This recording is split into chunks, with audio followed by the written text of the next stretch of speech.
or children crying, which is the sounds that I hear in my house, please put yourself on mute while that sound is happening.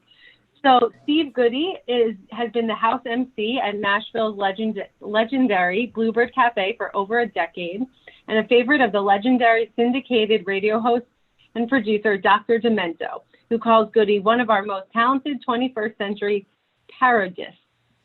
His songs have also been played on morning shows nationwide, and his YouTube videos have been seen by millions more after today. He's won numerous awards, both for his songwriting and his technical artistry, has appeared on TV and performed on stage literally thousands of times. And I don't know what's true and untrue in this bio. He's created an entire cottage industry writing and recording songs about Harry Potter. Oh, That's true. That's true? Okay. Mm-hmm. How's the baby? In the 30+, maybe? Yeah, yours. Okay. All right. He's been performing for over 30 years, and he is a Chicago native who's called Nashville home for the vast majority of his career. When Goodie is not performing or recording his own projects, he keeps himself busy with Pitch Perfect recording, his full-service studio highly in demand among Music City songwriters and artists. He's also a model train junkie and admits that the hobby, while not taking up a disproportionate amount of his time, is taking over his house. He has also worked on a one-man autobiographical musical / multimedia production, Steve's Big Dumb Show, and debuted the project in Nashville in 2016, took it on the road for a month of nationwide house concerts. I think this is last summer, and was booking dates for similar tours in summer and fall of last year. As Ty Hager, a longtime friend and collaborator, puts it, he's like an F-word creative energizer bunny and makes all of us lazier music. That's why no one likes him. Please welcome Steve Goodie. Hi, everybody. Thank you so much, Alex, for that lovely non-pre-read introduction. Thank you so much. And thank you for keeping the F-bombs to a minimum. You know, we're trying to do a clean show here. It's the JCC. And thanks to Michal for making this possible. She's our producer. She's behind the scenes. You can't see her, but she's the one making all the technical things work. And we had a little trouble before we got this all started. This is coming to you live from the Gordon JCC in Nashville, Tennessee. We decided that JCC stands for Just Can't Connect. That's fun. All right, so let's do a couple songs. Welcome to what comedy has become in the age of COVID-19. Yay! I was supposed to be on the road doing my show all over the country all year long, and now I'm doing it from my house. So here's a little song about that. In a cabin going crazy cause a flu that's worse than swine swept the planet, so damn it, here we are in quarantine. Okay, if you didn't find that funny, you need to lower your standards right now because this is going to be a long, long show. We've been quarreling, we've been snarling, oh my darling wife of mine. It's a toilet paper zombie apocalypse. I'll try not to kill you in quarantine. Hey, we got through a song. Now everybody claps. Now everybody claps. Don't make me come out there. All right. And it's a multimedia thing. This is Steve's Big Dumb Show. You might have heard about this on Broadway. This was the toast of Broadway before everything got shut down, and we're doing a kind of a different thing. Tonight's show is America's funniest home quarantine videos, also known as Spring Break 2020, the non-completely idiotic romping on the beach like nothing's wrong indoor edition. And a lot of us are wondering, now, how are we supposed to get on with our lives? How is life ever supposed to be normal? How can we make the best of a very difficult situation that seems to have no end in sight? Well, we look for the positives, don't we? Isn't that right, Alex? Isn't that right, Alex? Okay, Alex is having a smoke. All right. Okay. Okay, she's going to be my sidekick, her unwitting, very unwilling and unwitting sidekick. That's right. It's a good opportunity to do a lot of things we have not been able to do during a lot of our lives. For instance, catch up on TV shows. And there's so many of them, and they go by so fast. This gives us all kinds of chances to binge watch the new and updated shows. My favorite, Orange is the New Black Death. I've been enjoying that one quite a bit. Also, Buffy the Virus Naysayer. And we live in Tennessee, and there's lots of them. They're everywhere. But my most favorite new show that I've been watching constantly is Fuller House, back from USC. I don't know if you guys remember, at the beginning of this year, before all this virus stuff, these two people were famous. The one on the far left there, she's stupid and she wants to go to college. So the one next to her, that's her famous mom. So she spent a lot of money illegally making it possible for her daughter, who's stupid, to go to college. And then they did that. Nobody can go to college. Yay! And now, of course, everybody's going to college. But tune in next week when we come back to everybody's back in the house again. All right. Now, I like to take all kinds of precautions. So one thing I like to do is make sure everybody has been washing their hands. So we're going to, every few minutes, we're going to have a dollop of hand sanitizer. That's the kind of show I like to run. Let's all do this. And there will be some prizes given away. There's going to be some trivia questions about today's show. So the winner will get a dollop of hand sanitizer, which is pretty exciting. Also, here's something fun. If you haven't done this in a while, this is an electronic thermometer, which I really enjoy. I got this at Walgreens. When I had to go to Walgreens for a couple other things, for toilet paper for $100, I put on the hazmat suit, headed out, went to the Walgreens, and I found this in the pharmaceutical area, an electronic thermometer. It's so awesome. You just put it in your mouth. Yeah. Hold on. You got to turn it on, and then you put it in your mouth and wait for it to beep. It didn't beep. Okay. Make sure you. Oh, there. Okay. There. Oh, there we go. 98.5. You see that? Good, very good. All right. That, I swear to. I'll believe you. Man. Well, my accountant says if it gets to 99, I should sell. But then I told him my elected officials all sold back in February. Okay. I've been asked not to be political, so that'll be the end of that. Ladies and gentlemen, your friends here at FII, Funny Idiots International, want you to know that your safety is our #1 priority. That's why all of the filthy, filthy jokes in today's presentation have been sanitized with Purell. Which we bought out of some guy's garage for $350 a bottle. Yeah, really. Yeah. And if you're running low on toilet paper, and this is where it's going to be a very bipartisan part of the show. If you're running low on toilet paper, we have some old speeches from this guy. And if that's not your cup of tea, we also have some letters of impeachment from her that went nowhere. So yay, now everybody's offended. By the way, one of my songs will have a bad word in it, and I'm going to replace it with tuchus. So hopefully everybody will stay with me on this one. One of my favorite things in life is watching late night TV, and even that has changed. All our favorite late night hosts, Colbert and Fallon, they're not doing their shows in their theaters wearing the 3-piece suit. Now they're at home doing it from their living rooms wearing sweatshirts and no pants. You think I'm kidding? Look at this. Not even shoes the other night. I got this. I thought I would show you. So I'm trying to bring back a little bit of that for us. And one of the things I've always enjoyed most in late night television is the old Letterman top 10 list. And we haven't had a top 10 list in so long. So I've created a couple just for today. So our first category is the top 10 COVID-19 Broadway shows. Broadway, New York, it's all closed. It's all dark right now. Nothing is happening because they can't have an audience. But that doesn't mean the people on Broadway are just resting. No, they're working very hard, developing new shows so that when the audience can come back, they'll be ready with shows that are fresh and vivid and apropos. So these are the top 10 upcoming COVID-19 Broadway shows. Number 10, Fiddler in the Basement by Himself. Number 9, Man of Pneumonia. Okay, these might get a little dark. I should warn you.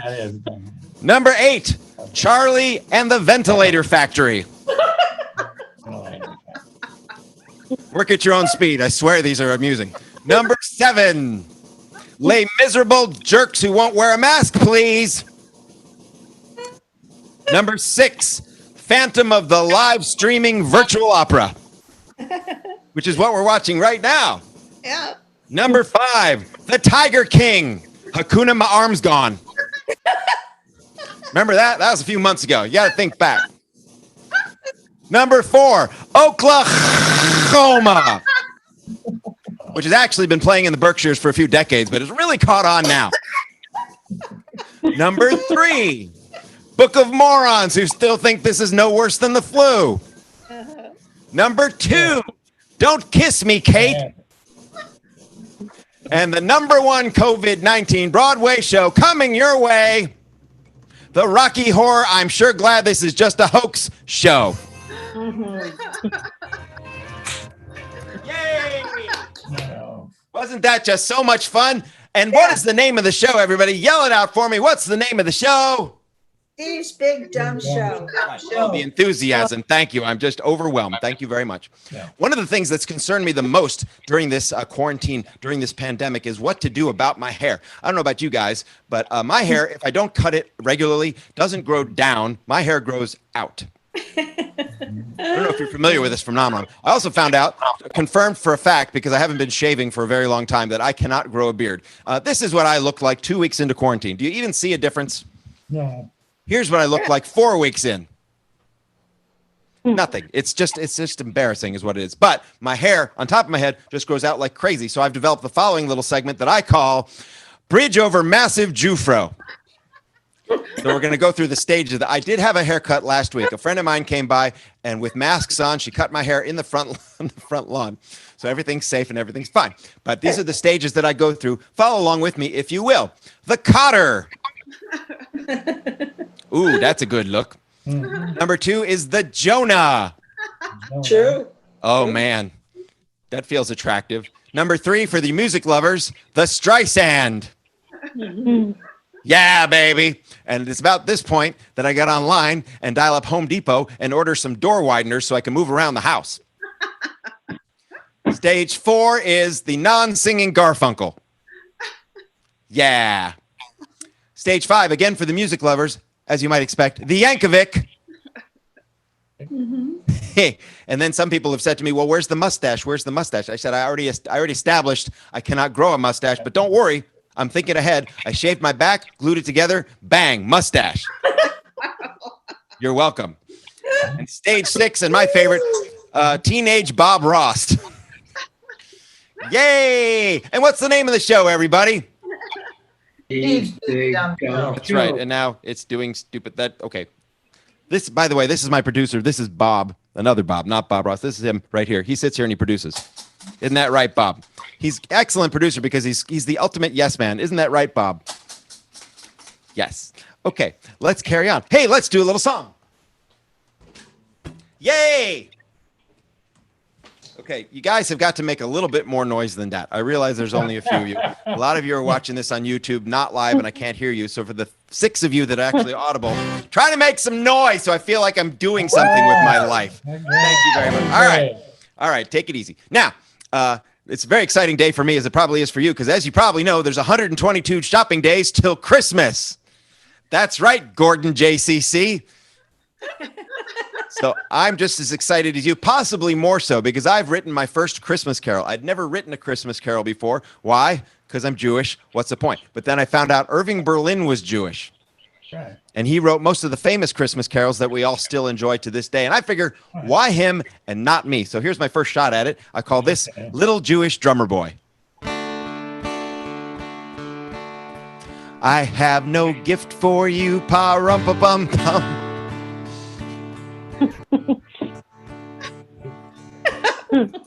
Yeah.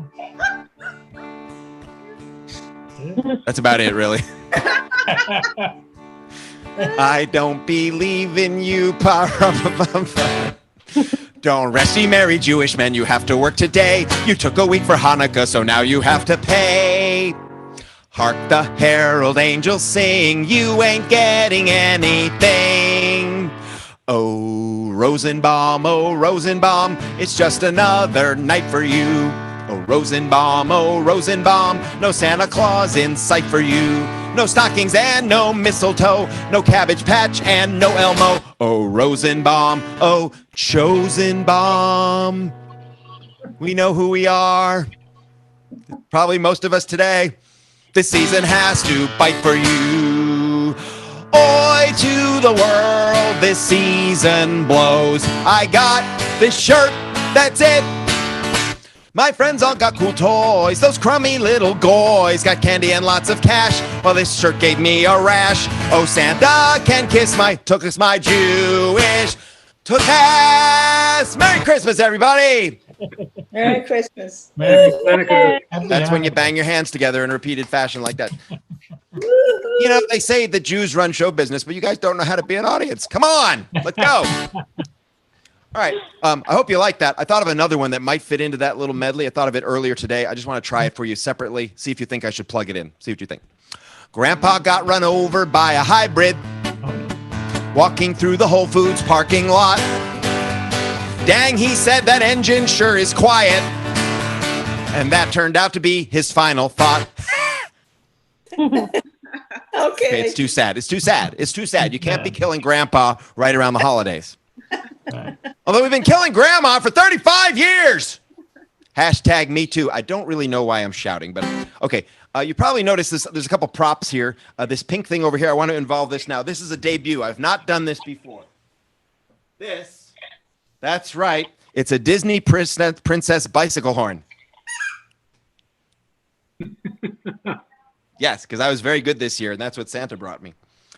This is an important item in the next song.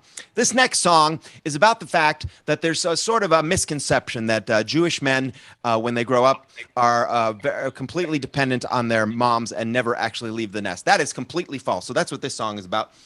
Ordinarily, when I do this song, yeah, I think a few of you are going to enjoy this more than others because there's a little bitterness. When I do this song, ordinarily there's 4 of us. There are 4 parts involved in the song. I'm going to do them all myself because I give and I give. So the first part will be a young man named Joshua who's about 30 years old. The second part will be his mother's answering machine. The third part will be his mother. And the fourth part, I believe, is Elijah. I can't really remember. Well, I think I'll just call Mom. Beep, beep, beep, beep, beep, beep, beep. That's me dialing the phone. You've reached the home of Phil and Barbara Meek. Please leave your name and number at the beep. You have 30 seconds in which to speak. Hi, Mom, it's me, your son, number 3. Pick up, pick up, pick up, it's me, it's Josh. I wish you were in, cause by now it has been 3 weeks since you did my wash.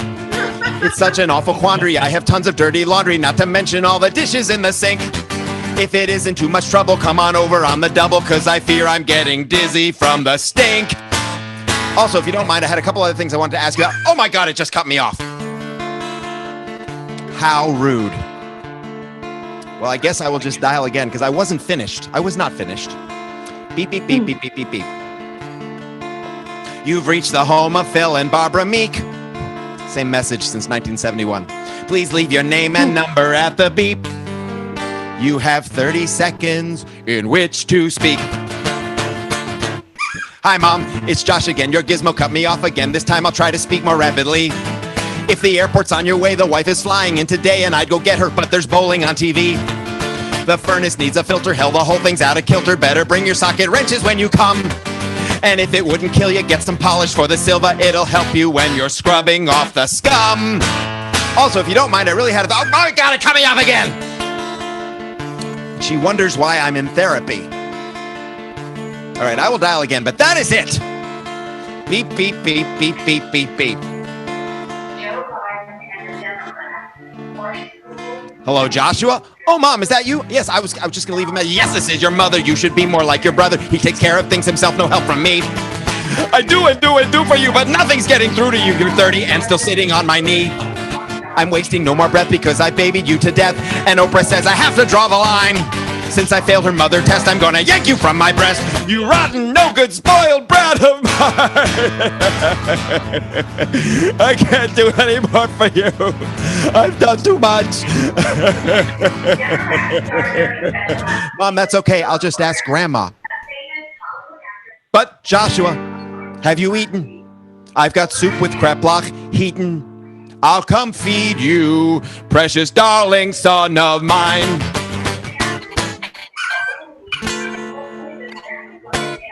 And that's that one. Maybe I need to indicate that it's the end of the song. I wonder if we have a little thing that'll indicate. Oh. That's the end of the song. That's what I've been needing. Hey, somebody's chatting a whole bunch out there. Yeah, what's going on? Let's mute whoever that is. Could you get that, Michal? I'd appreciate that. You did it. Chantel radio? Could be. Chantel. No, I don't think she has a microphone. Anyway, thanks. We got through a couple songs. That was pretty exciting. Let's do something else. Hi, everybody who's viewing out there in YouTube land. We're coming to you from Nashville, Tennessee. Isn't that right, everybody? Yes. That's right. Yes, it is. Okay. And a lot of different states, you could be watching this from anywhere in the world thanks to the miracle that is the internet. But a lot of different states have nicknames, like Kentucky is the Bluegrass State and Arizona is the Grand Canyon State. What you might not know, Tennessee is the Dumb State. We're very excited about that. And we only just got the internet 3 weeks ago. So we're just figuring it out. It takes us a little bit of a learning curve. Oh, let's put this aside. We don't need that anymore. Little bit of a learning curve, and I'm just figuring out email. Oh, isn't email the best? Apparently, you can write letters to people without any paper, which is great because the post office is not happening. So I've been experimenting and learning about email. Now, I get some email from people who I don't know, and I'm told that this is called, what's called spam. Isn't that right? And I enjoy spam very much. My mom says I should delete it, but I enjoy it. I think it's a great opportunity for entertainment. And in these hard times, take every opportunity for entertainment that you can get. So here's an email I got. This is a typical one. What I love is this is from a guy named Pesh. I don't know if you can read this, but I'll just read it to you. It's a little hard to see. I know the white on black or black on white. Guy named Pesh writes to me as if we've been writing to each other forever, like we've been pals. The subject line says R-E, as if it's a response. But Pesh, I don't even know a Pesh. I didn't even know Pesh was a name. His first message to me said, Stephen, did you receive my earlier email? Okay, so reply or delete? What should I do? Reply or delete? What do you guys think? Reply. Delete. Reply. Well, whoever said delete, you're wrong, and you're going to learn. We're going to reply. I wrote him back and I said, yes, Pesh, I did receive your earlier email, but I didn't get this one. See how that's more fun than deleting? Oh, yes. And I really thought that'd be the end of it. That was my fun. Pesh would move on, realize he's dealing with a wise guy, and not bother anymore. But no, Pesh wrote back. He said, Stephen, I'm wishing to talk to you about inheritance. Oh, boy, Alex, I'm going to be rich. Or stupid. So what should I do? Reply or delete? Reply or delete? Reply. That's exactly right, Dad. I'm going to reply. It's possible Dad has seen this show 50,000 times. Yes, I'm going to reply. I wrote him back and I said, Pesh, did you receive my earlier email? Because that's what he said to me. Get it? Okay, play along. And I thought that would be the end of it, but he wrote back again. He said, yes, I did, Stephen. Our bank is authorized to send you a certified check in the amount of $28,312,778.04. May I have your mailing address to complete this correspondence? No. Yes, you may. I wrote him back. I said, Pesh, is this in addition to the earlier inheritance of $132,310,818.02? Because I haven't spent all of that yet. And I thought that would be the end of it, but he wrote back again. He said, Stephen, are you understanding me? I need your address. Don't be foolish. It's a little bit of a threatening tone there, Pesh. I don't care for that tone. So I wrote him back. I said, Pesh, only my mom calls me Stephen when she's mad. And she knows my address because I live in her basement with a penguin.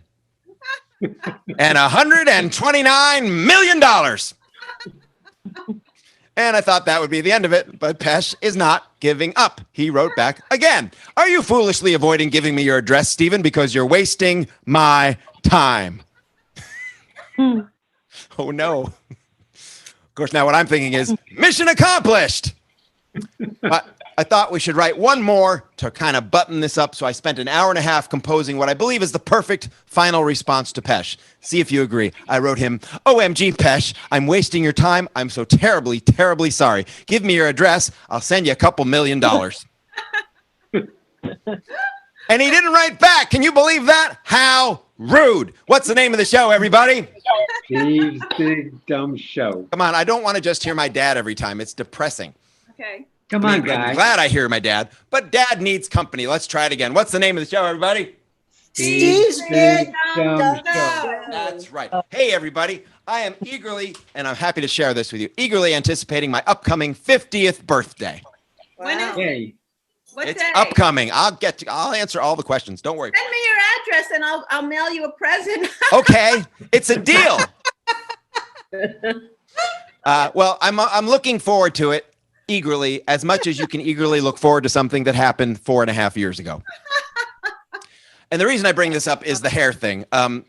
I actually, the lady who cuts my hair does such a good job that you can't tell. This is my headshot. This is pretty much what I appear to look like. But that is not what I see in the mirror every morning. Here's what I see in the mirror every morning. Can you see that? Whoa. That is not cool.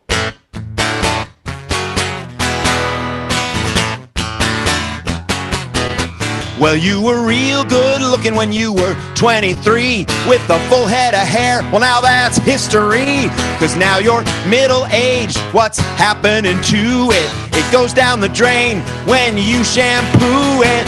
Admit you got a bald spot, or just admit you got a bald spot. Admit you got a bald spot.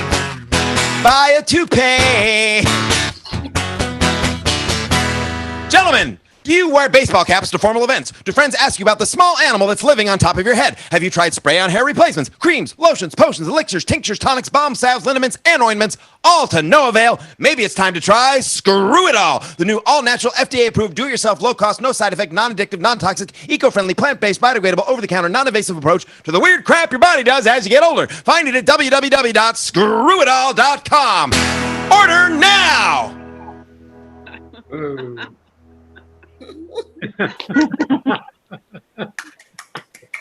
Thanks. Well, there's some real rich transplant doctors on TV to advertise their screwball cue ball remedies. They can graft from your crotch or your nose or your pits or your back or your butt, or you could just admit it. Admit you got a bald spot. Have you lost a little bit? No, it's a lot.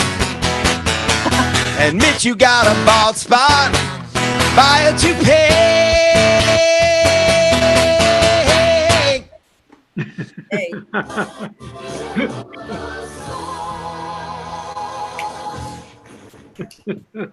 What was that? Okay. Steve's Big Dumb Show. That's right. Exactly. Thank you. I didn't even have to ask. Well done, whoever that was. I think that was Alex. Was that Alex? No, it was me, That Carrie. was Carrie. Oh, Carrie. Carrie's here, everybody. Your Carrie, number who one- booked your this number one show fan. so that you could enjoy whatever the hell this is. Hi, Carrie. For the We're making second this possible. time. Yeah, I know. It's insane. Okay, let's do this. I don't know if this is a good idea, but doing things that I'm not sure a good idea is what has gotten me where I am today. So we're going to do this. First of all, I like stupid crap, so we're going to do some stupid crap. This is my new CD.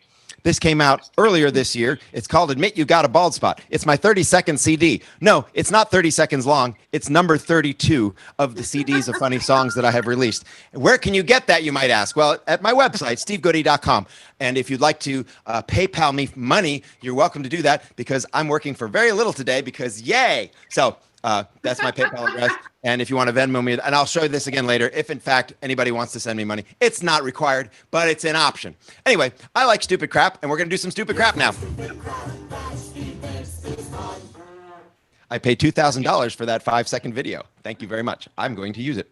How many of you are on the Facebook or the Instagram, or for some of you, and I won't tell you who you are, the MySpace? Anybody? Respond, people. Andrea. Say something. This is Instagram. interactive. Okay, thank you very much. Thanks for not making me beg for it.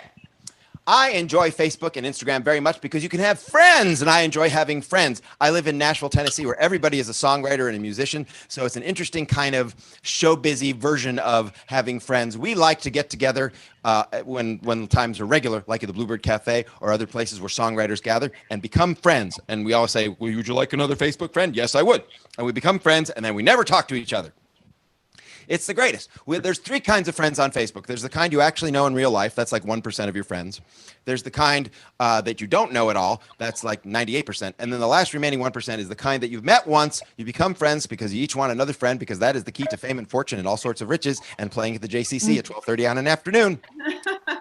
And I like them because they're my favorite. Here's a young lady I met at the Bluebird. It was back, I think it was 2 years ago. At the time, she was 20. Yeah, it was 2018. As you can see, she was born in 1998. Her name is Amber. Her last name's Gordon. That is not a coincidence, is it? Yes, I think it might be.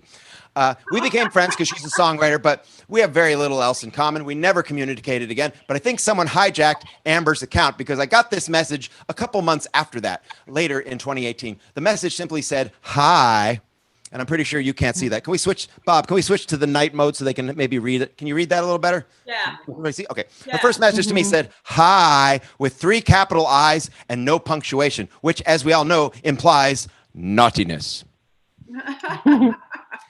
And I'm like, that can't be Amber. That's somebody else. But I wrote back and I said, hi, with a small I and a period, because I'm a grown-up. And then she wrote, are you single? ? And I wrote, really? That's your first question? And she wrote, I'm 20, I'm single, and I live alone. And I wrote, I'm 52. And she wrote, I love music, shopping, yoga, and especially love, haha. Tell me, you love sex? ? And I wrote, you're 20 and you're interested in a 52-year-old? And she wrote, yeah, I love sex. You love the beautiful girl? So I wrote, you're funny. Do you know a guy named Pesh? Work with me, people. That's a call back. All right. And then she wrote, I just take my bath and I'm sitting naked in bed. You want to see? I decided to go random on her just for fun. And I wrote, do you like penguins? And she wrote, LOL. You got to give her credit. She recognized that that's supposed to be humor. She's not a robot. She's a person, probably Pesh. She wrote, LOL, I have an idea. And I wrote, does your idea involve penguins? And she wrote, we could have sexy talk time. Give me your number. So I wrote, my phone number is 1-800. I really like penguins. Carrie, here comes the funny part. She wrote, I dial, it's not working. And I'm like, okay, should I just let her off the hook or should I keep having fun with her? No. Oh, we're going to keep having fun with her. I wrote, try it again. Sometimes it takes 2 tries. So she wrote, I dial and dial. It is bad. Do you like me? ? Which implies the pooched out bottom lip. And I wrote, I like you a lot. Please call me. I'm in my bed. You like the beautiful penguin?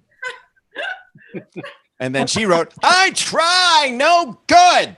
And so I wrote, okay, try this number, 1-800 Martha Stewart. And then she wrote, what? With 12 question marks, implying that she is angry. And so I wrote, okay, try this number, 1-800 I love Justin Bieber. And she wrote, okay, that worked. So now I think she's chatting with Justin. I'm pretty sure she is Justin's problem. What is the name of the show, everybody? Steve Big All right, we're up to 3 of you. That's great. I consider that progress. Let's see. We're going to do a couple more songs. I've got a lot less time than I thought I had. They said I should do an hour or so, but maybe leave time for Q&A. But I have a feeling most of the questions are going to be things like, what made you think this was a good idea? So we may not do so much Q&A. We may just do fun songs. Let's just see how it goes. Show of hands for those of you I can see. And if I can't see you, just yell out, me, if the answer is yes. How many of you have reproduced? Me. All right. Keep your virtual hand up if you've reproduced. And one of the people that came out of you or out of your partner was or is a boy. Me. Yay. Okay. Who's saying yay? Ruth Harry. is saying hi. Okay. Hi, Ruth. Girl. And keep your hand up if that boy was or is an enormous disappointment. Okay. Ruth's hand is still up. Excellent. Ruth, tell us what the boy's name is. Michael. Michael. All right. This is a song for Michael and Ruth.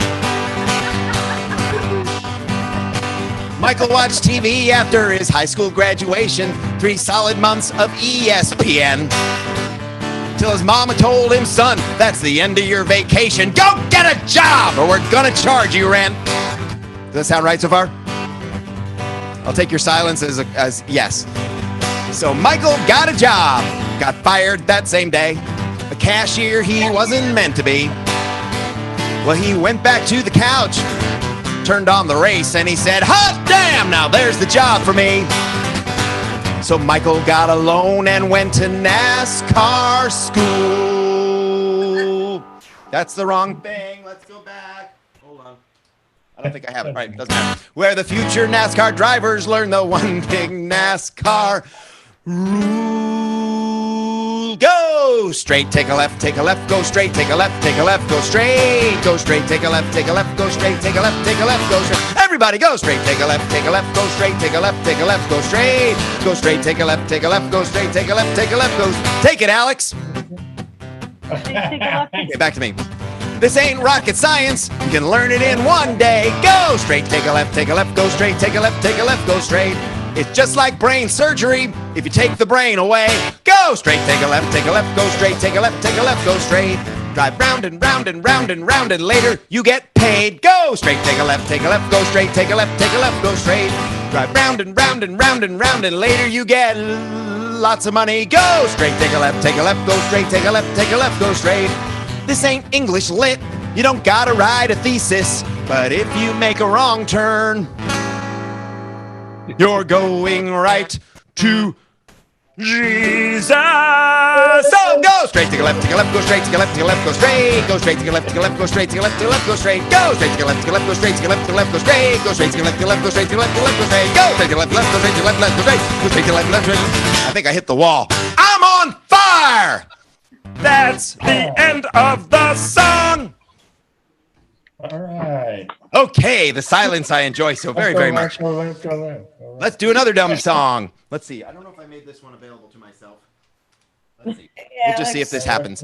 A couple years ago, before all this virus stuff, I had 3 friends who were in the hospital all at the same time. Different hospitals, different maladies, all of them serious. I'm pleased to say all 3 of them pulled through. But for 2 weeks there, last year, I was visiting at least one hospital every single day. And if you've ever had to do that, you know how exhausting that can be physically and emotionally. So I found a couple ways to make it a little easier. And with the help of one of my friends who was in the hospital, we wrote this little song about the best time to visit someone. When someone's in the hospital, see if you agree with me, the best time to visit is right after the sponge bath. For a couple of reasons. First of all, they feel the best. And second, they smell the best. So here's a little song about that. And this is a sing-along. So if you catch on, jump on in.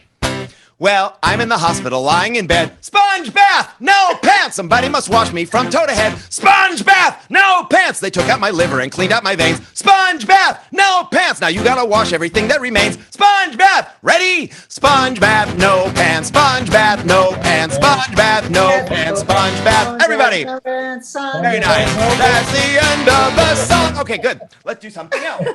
Let's go to another top 10 list. I enjoy top 10 lists very, very much. We're going to do another one because the first one was so much fun. Our category tonight, top 10 things I've learned how to do while in quarantine. You know, it's a whole different existence, isn't it?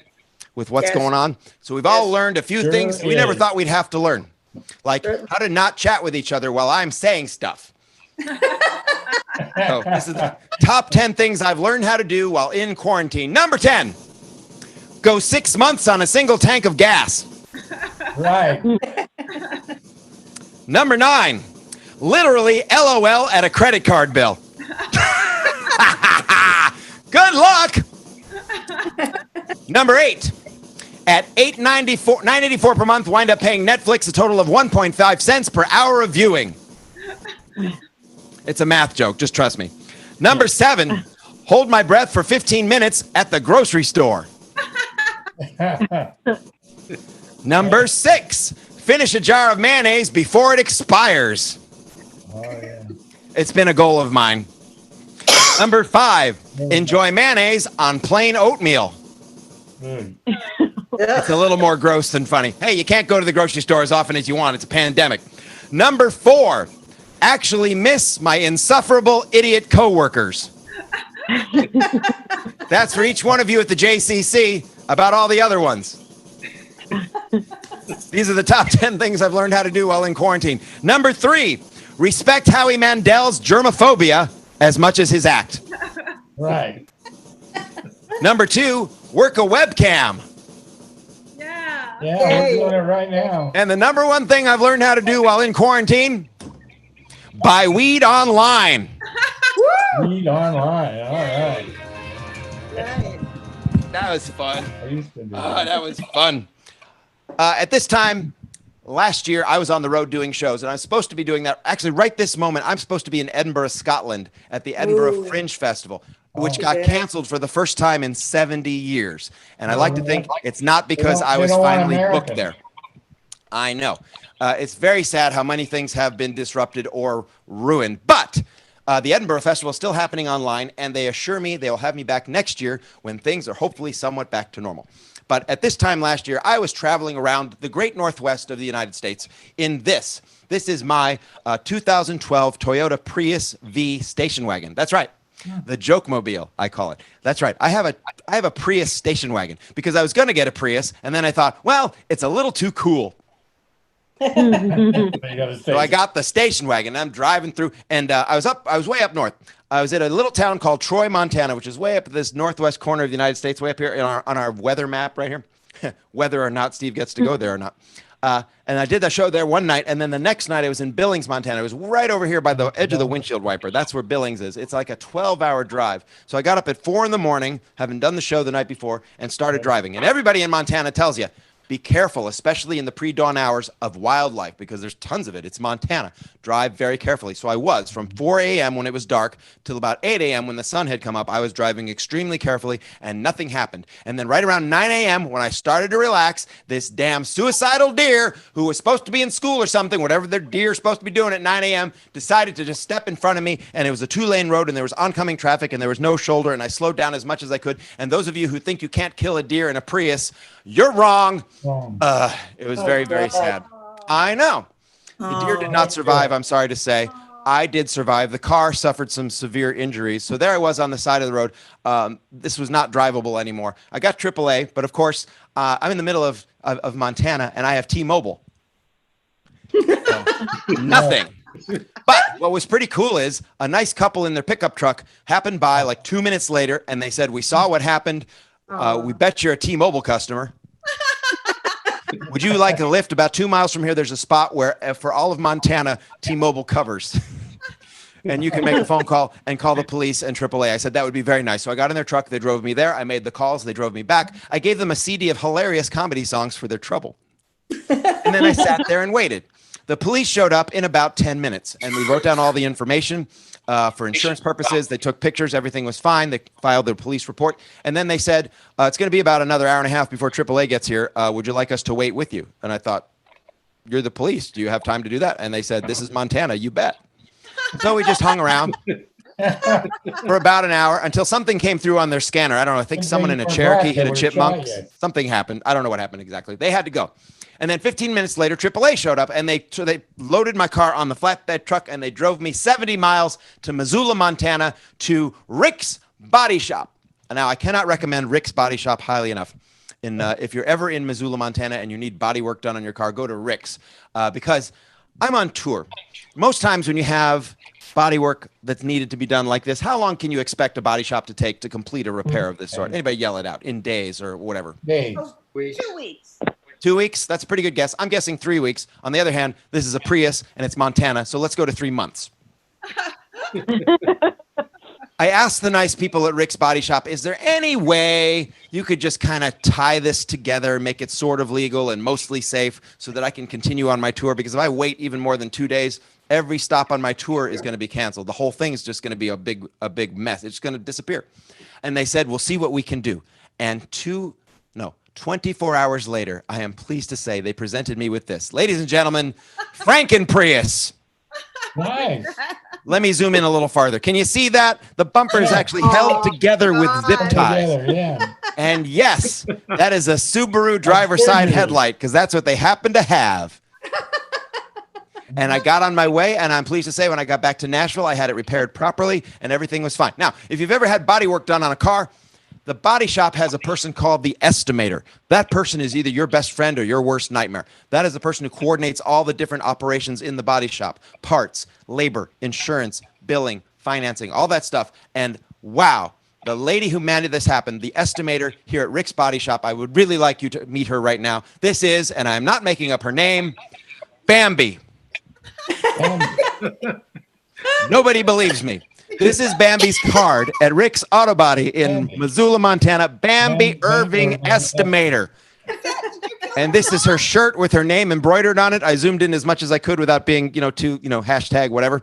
And this is me and Bambi looking happy because everything had a happy ending. And I drove the car the rest of my tour, didn't miss more than one stop, got home, got it fixed properly, and painted it blue. That's right, it's the Blue Wave. And it's sitting in my driveway right there doing nothing.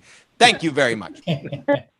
Good. So it's my job to try and help you guys have fun, whether on the road or right here in computer land. And when you're outside, there's all kinds of opportunities for fun that you might be missing, and I want to help you find them. Now that we're kind of venturing back into restaurants a little bit, restaurants are a prime place to have fun. And oh man, the opportunities are so huge. When you walk into a restaurant, this was in a Cracker Barrel in South Carolina a couple years ago. There's often a sign that says the specials, and if it's a Cracker Barrel or something similarly fabulous, sometimes that sign will be in chalk and reachable, so you can have some fun.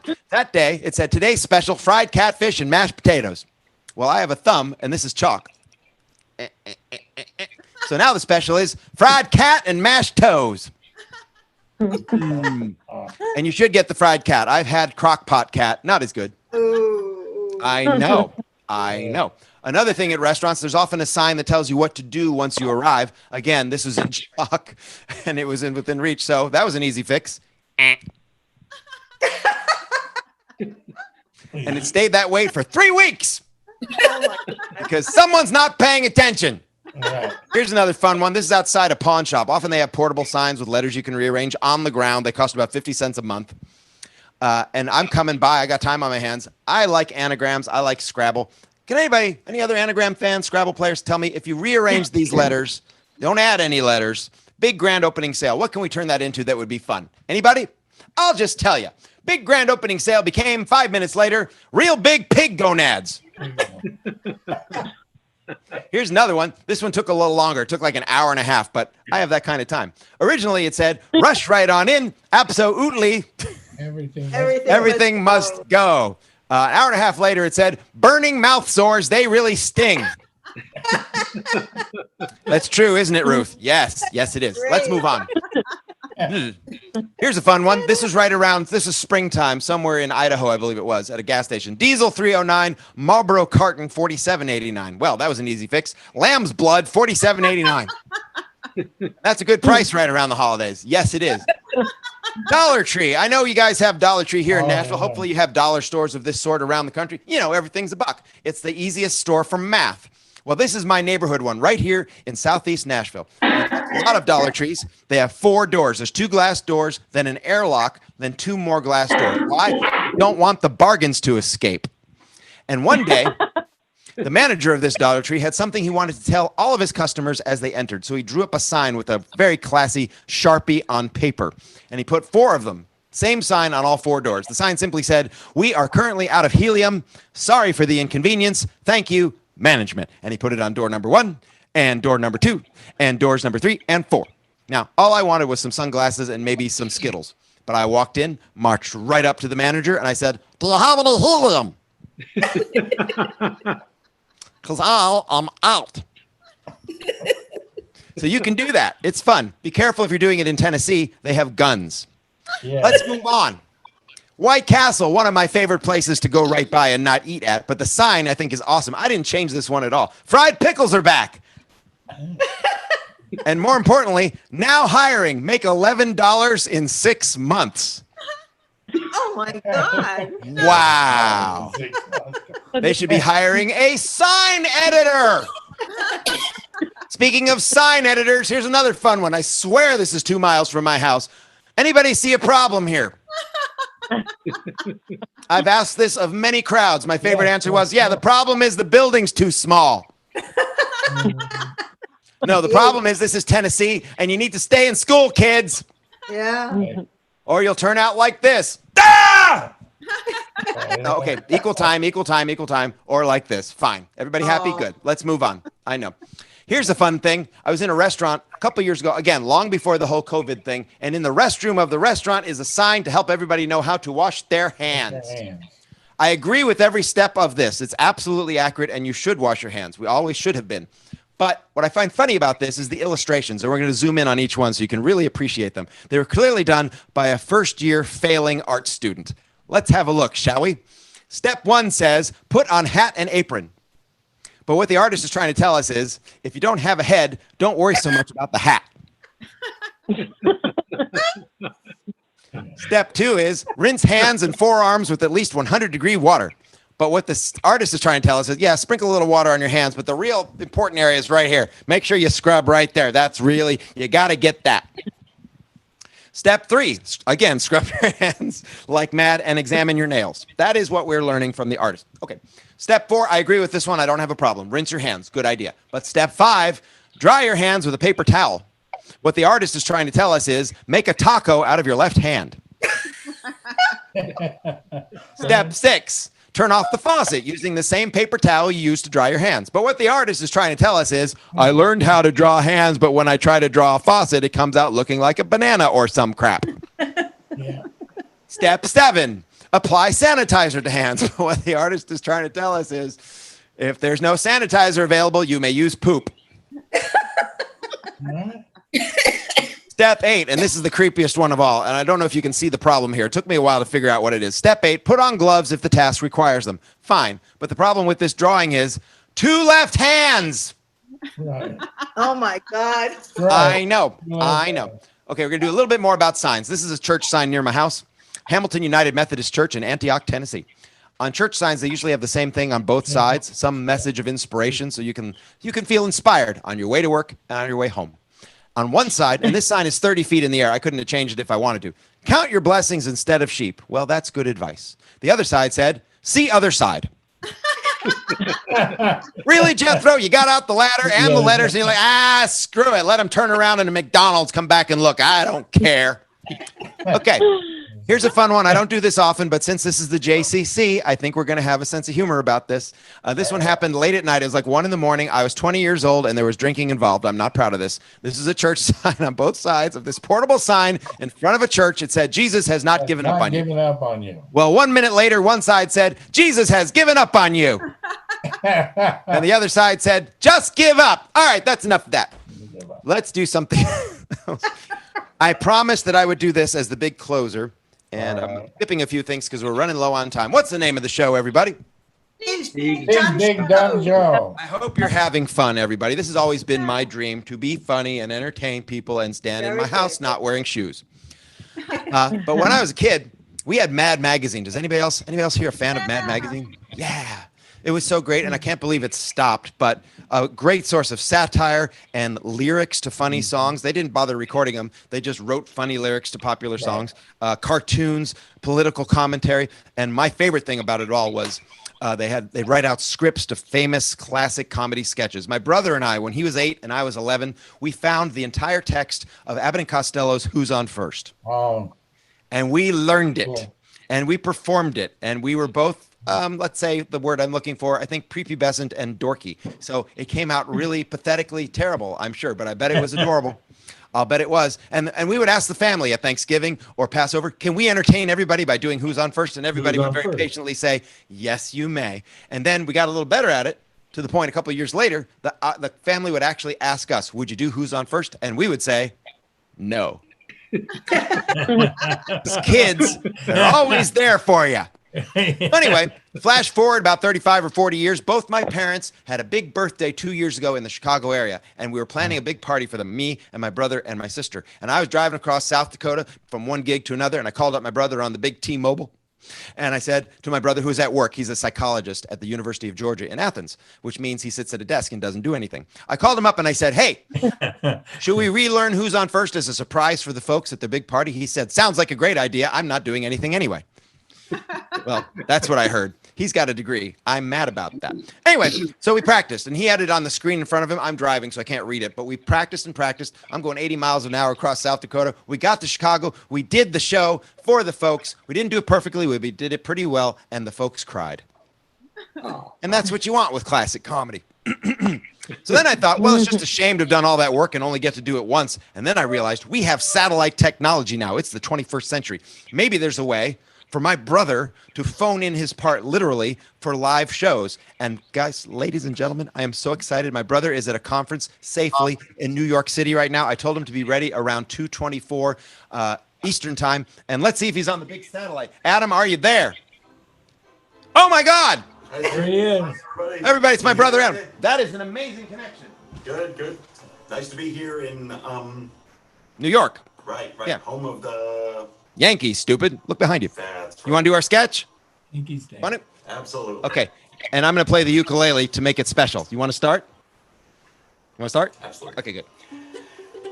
Well, Costello, I'm going to New York with you. You know, Bucky Harris, Yankees manager, he gave me a job as coach for as long as you're on the team. Well, look, Abbott, if you're the coach, you must know all the players. Oh, I certainly do. Well, you know, I never met the guys, so you'll have to tell me their names, and then I'll know who's playing on the team. I'll tell you their names, but you know, they give these ball players these days some pretty peculiar names. You mean funny names? Strange names. Pet names like Dizzy Dean, And his brother Daffy. Daffy Dean, And their French cousin, French, Gouffet. Goofy Dean. Let's see, we got on bags. We have who's on first, what's on second, I don't know who's on third. Yeah, that's what I'm trying to find out. I say who's on first, what's on second. Look, I don't know. are you the manager? Yes. You going to be the coach too? Yes. Do you know the fellas' names? I should. Well, then who's on first? That's right. I mean the guy's name on first base. Who? The first baseman. Who? The guy playing first. The guy on first! Who's playing first? I'm asking you who's on first. That's the man's name. That's whose name? Yes. Well, go ahead and tell me. That's his. That's whose. Yes. Look, if you got a first baseman, Sure. then who's on first? That's right. Look, when you sign up the first baseman every month, how does he sign it? How does he pay him off? More of it. Look, all I'm trying to find out is the guy's name on first base.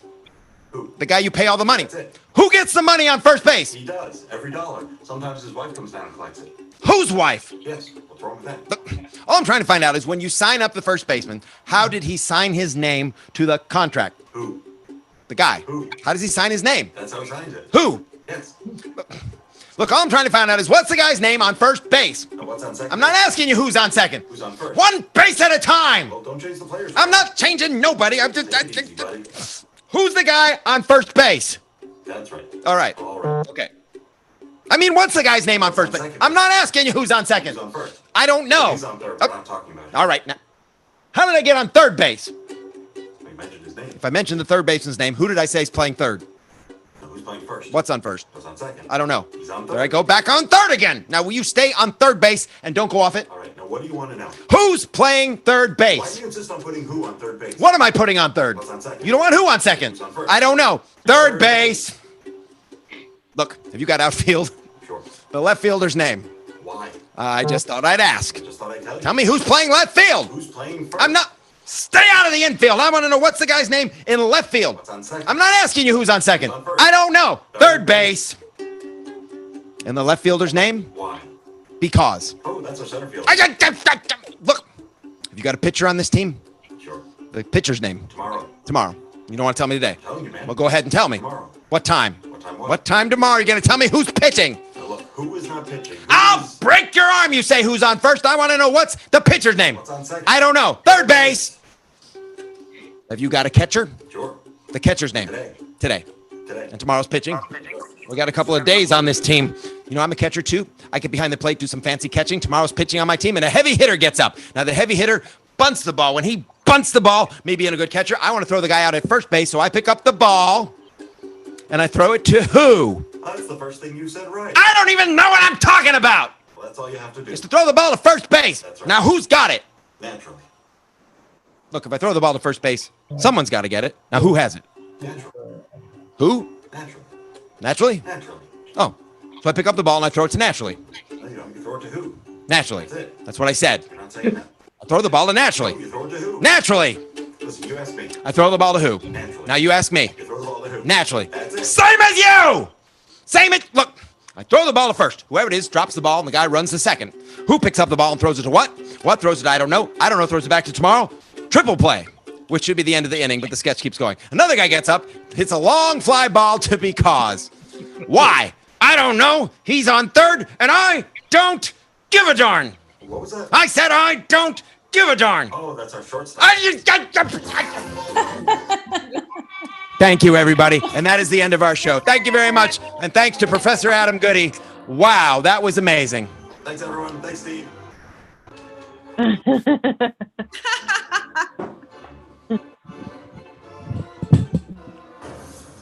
All right. Yay. Yay. Thanks, Steve. Very good. Thank you, everybody. Yay. Thank you. Thanks, Steve. Get up again. Don't pay you enough here at the JCC. Hard to believe. It's consistent. Well, thank you to your parents and my mom for watching. And I'm so glad our parents just- finally met. That's great. hopefully, if you're watching this live, just a reminder, this Thursday, we have our lunchtime concert series, Suzanne Firing, who is I love Suzanne. jazz. Oh, that's Oh, how okay, we so met you. everyone I met here, that's- Steve. I met Steve through Suzanne. That's how that happened. That's exactly right. Well, hopefully you And yet we're still friends. It's a small world. Okay. Well, great. So Suzanne is this Thursday, and next Tuesday we have less exciting but very interesting talk with Carrie's dream consultant, Laura Heilman. Wow. That's I next think that sounds Tuesday. very So thank exciting. you so much. And thank you all. Have a great rest of your day. I want to say something to Steve. Bye-bye. Hi, Ruth.